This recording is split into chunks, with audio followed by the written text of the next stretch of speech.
At so ayan, hi guys! Welcome back sa channel natin at eto na nga po, season 5 na tayo para dito kay Saitama natin dahil natapos na yung laban niya at saka nga ni Garo. At eto ay tuloy na tayo kay episode 176 at nung sa nakaraan nga ay dito tayo natapos. Yung sa pagtatapos nga ng laban ni Saitama at saka ni Garo. At now, ang continuation niya is eto naman na. So dito balik na kay Garo dahil nagbalik na sa dati, naging normal na ulit na tao.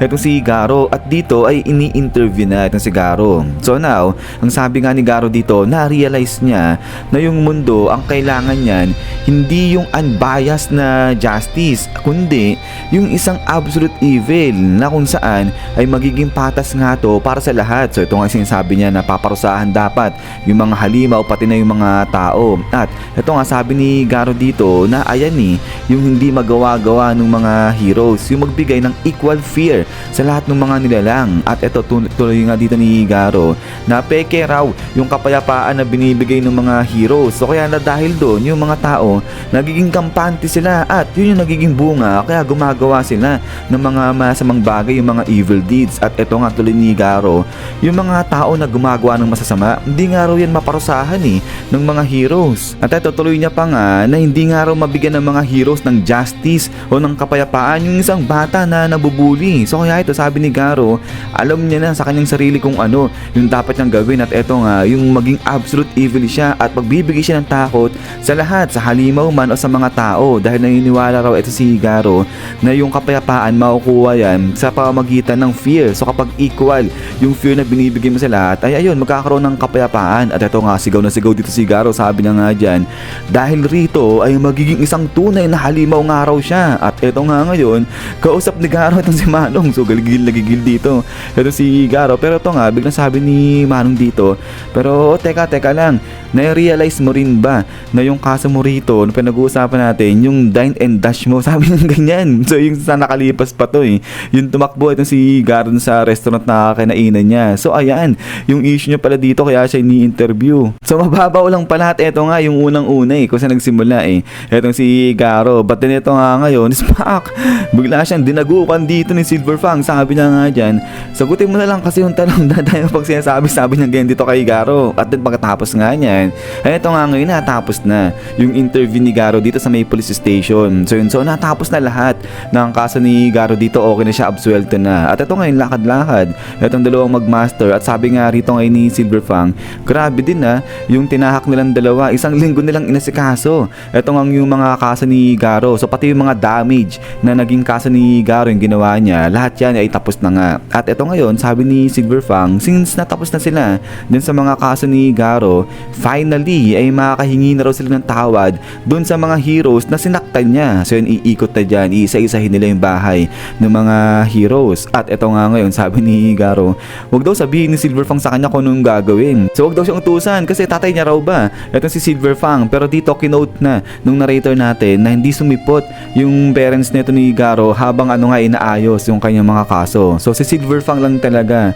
yung nag-stand dyan para maging guardian neto ni Garo. At then pagkatapos nga niya na ito nga salita ng seryoso itong si Silverfang, sabi niya nga dyan na walang problema sa kanya kung magpapakababa siya at ayun, tutulungan niya si Garo na maayos nga yung kanyang mga problema dyan. Kahit mag-bow down pa raw siya sa iba, okay lang. At ito nga ngayon sabi ni Silverfang na para maging magulang ka, kailangan mo lang nang magkaroon ng anak tapos yun magulang ka na. Pero yung pagiging teacher, iba yan dahil kailangan i-lead mo talaga yung disipulo mo o yung estudyante mo. At kapag na-lead mo sila sa maayos, ayan lang, saka ka pala magiging isang tunay na guro. At so yan dito, medyo nagugulat itong si Garo kasi medyo nagseryoso ng konti itong master niya. At ito nga ngayon, biglang sabi ni Garo, ano ba yun? What the hell? Sabi niya ganyan. So itong kulit lang ni Garo pero tumitino na ito si Garo. Pero yun nga sabi ni Silverfang, sakit mo talaga sa ulo But then pagkatapos nga niya nito nga, balik rito sa time na kung saan biglang nawala itong si Garo at hinanap siya ngayon ni Silverfang. At ito nga sabi ni Silverfang,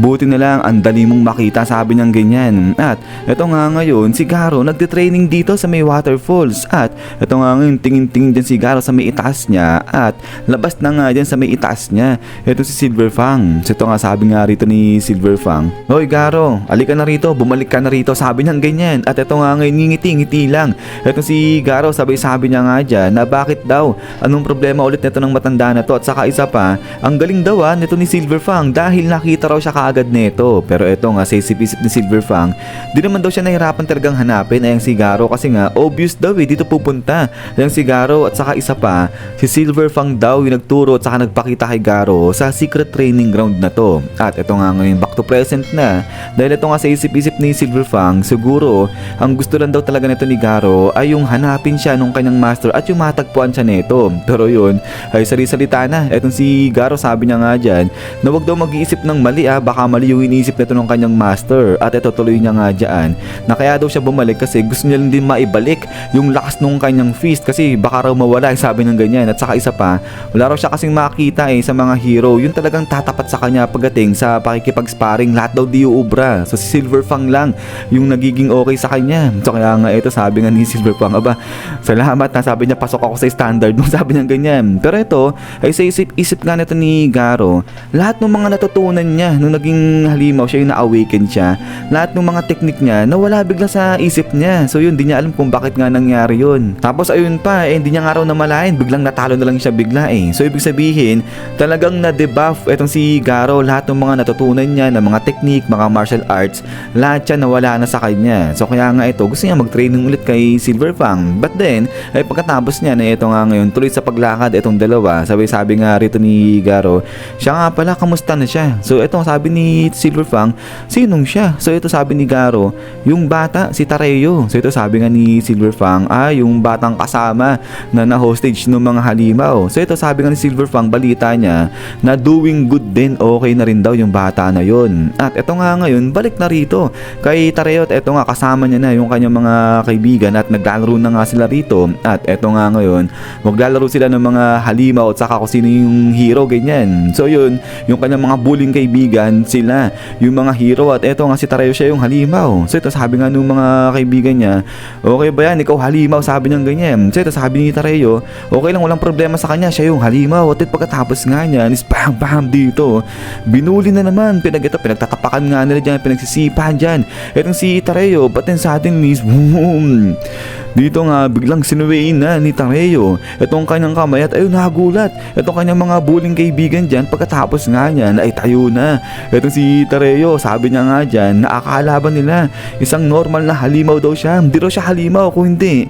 siya si Garo man, isang hero, sabi niya ganyan. So yun, so ginaya ni Tareyo itong si Garo, kaya pala kuwang-kuha niya dyan itong fighting stance ni Garo. So yun, sabi ng mga kaibigan niya, ano raw nangyari dito kay Tareyo, daya niya, dapat hindi ganyan, halimaw lang siya, sabi nilang ganyan. At so ayan ay habang naglalaro nga rito etong sila Tareyo ay maya-maya biglang dumating dito etong si Waganma. So yun, so nakasasakyan pa at ito nga tinatawag niya etong si Tareyo. So yun, so natuwa etong si Tareyo. At ito nga ngayon, punta na si Waganma dyan kay Tareyo. Sabi niya nga dyan na na-download niya na yung magandang game na gusto nila, yung Dynasty Kingdom. So punta raw sila sa bahay nila, maglaro sila. At ito, nagugulat itong mga bullying kaibigan ni Tareyo. Sabi nga nila, ayan ba yung anak ni Narinki, yung pinakamayaman? Ba't yung kaibigan ni Tareyo? So nagugulat sila. So ito nga biglang sabi nila dito kay Tareyo, Tareyo, kaibigan mo ba yan? So yun, sabi ni Tareyo, oo, kaibigan niya ito si Waganma. At ayun nga, biglang baling ulit si Tareyo dyan kay Waganma. Sabi niya nga dyan, pwede niya bang i-invite itong kanyang mga kaibigan sumama dun sa bahay na ito ni Waganma at maglaro sila dun. So yun, ay payag lang dito itong si Waganma. So bait talaga nito ni Tareyo At yung pagkatapos nga niya na ito nga ngayon, baling ulit itong si Tareyo sa mga kaibigan niya. Sabi niya nga dyan, pumayag na siya, sige sama kayo, sabi niya ganyan. So yun, una tinginan pa yung mga kaibigang bully niya. Sabay maya-maya, eto nga, takbo na sila papunta rito kay Waganma at saka nga kay Tareyo. At yung pagkatapos nga niya na ito nga ngayon, ay biglang pinakita na ni Waganma itong kanyang bag. Sabi niya dyan, ito yung model type nung bag ni Child Emperor. Ang husay, diba? Ang ganda, sabi niya ganyan. So namamangha yung mga bata rito. Pero ito si Narinki, nasa loob ng kanyang sasakyan at pinanonood yung kanyang anak. So ito medyo napapangiti dyan Ito si Narinki, sabi niya nga rito na nung pagkatapos ng insidente nung nangyari kala Waganma, ay talagang nag-mature daw yung kanyang anak na halos din niya na nga raw ma-recognize At ito nga sabi ni Narinki dito, grabe, ang bilis ng panahon, ang bilis nila lumaki, sabi niya ganyan. At ito nga, napapikit na itong si Narinki. Sabi niya nga dyan yan, ika nga nila. Like father, like son. Sabi niya ganyan talaga naman eh. Akala mo eh. At eto nga ngayon, ay biglang pasok na rito. Ito sila wagaan mo dyan sa sasakyan. So tulak-tulak niya itong kanyang tatay. At pagkatapos nga niya na ito nga balik rito kay Garo dahil ito masaya na. Itong si Garo happy siya eh. Sabi niya nga dyan sa isip niya, work hard Tareyo, I'll work hard too. Sabi niya ganyan. So ito naging okay na parehas. Itong si Garo at saka nga itong si Tareyo. At pagkatapos nga niyan, isaan guys, so hanggang dito lang. Itong si episode 176 natin. At so ayan ay medyo chill pa lang dito sa episode na to kasi kakatapos lang eh ng laban nga natin ni Saitama sa ni Garo. So pagbigyan muna natin, hindi ganun kaganda itong episode natin. Pero yun guys, ay ulit ay maraming salamat sa panood dito kay One Punch Man natin sa season 5 nito. At ito tutuloy-tuloy lang natin to hanggang matapos nga natin to, maabot natin yung pinaka-latest chapter. So yun na naman, so yan, so lagi mag-ingat, God bless niyo lahat at kita-kits tayo ulit.